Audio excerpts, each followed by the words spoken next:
সামাজিক যোগাযোগ মাধ্যমে ছড়িয়ে পড়া একটি ভিডিও ঘিরে হঠাৎই তৈরি হয় বিভ্রান্তি। ভিডিওটির ক্যাপশনে দাবি করা হয়, অন্তর্বর্তীকালীন সরকারের নির্দেশে বাংলাদেশের বীরশ্রেষ্ঠ ফ্লাইট লেফটেন্যান্ট মতিউর রহমানের স্মৃতিস্তম্ভ সরিয়ে ফেলা হয়েছে। সেই দাবিকে ঘিরেই দ্রুত ছড়িয়ে পড়ে নানা গুজব ও অপপ্রচার। তবে এবার জানা গেল প্রকৃত সত্য। জানা গেছে, ঢাকা সিলেট মহাসড়ক ৬ লেনে উন্নতিকরণ প্রকল্পের অংশ হিসেবে নরসিংদীর রায়পুরা উপজেলায় মহাসড়কের পাশে স্থাপিত বীরশ্রেষ্ঠ মতিউর রহমানের ভাস্কর্যটি সাময়িকভাবে অপসারণ করা হয়েছে। স্থায়ীভাবে সরিয়ে ফেলা বা ভাঙচুরের কোনো ঘটনা ঘটেনি। সামাজিক যোগাযোগ মাধ্যমে ভাইরাল হওয়া প্রায় ১ মিনিটের ভিডিওতে দেখা যায় একটি এক্সকাভেটর দিয়ে ভাস্কর্যটি সরানো হচ্ছে। ঘটনাস্থলে পুলিশ ও সংশ্লিষ্ট কর্মকর্তাদের উপস্থিতিও ছিল।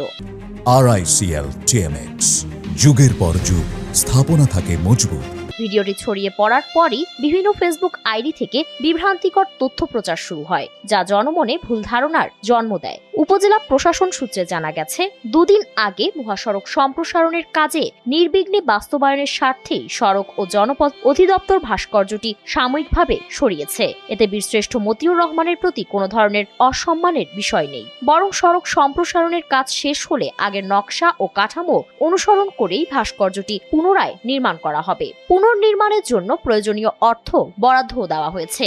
এ বিষয়ে প্রশাসনের পক্ষ থেকে সবাইকে বিভ্রান্তিকর গুজবে কান না দেওয়ার আহ্বান জানানো হয়েছে।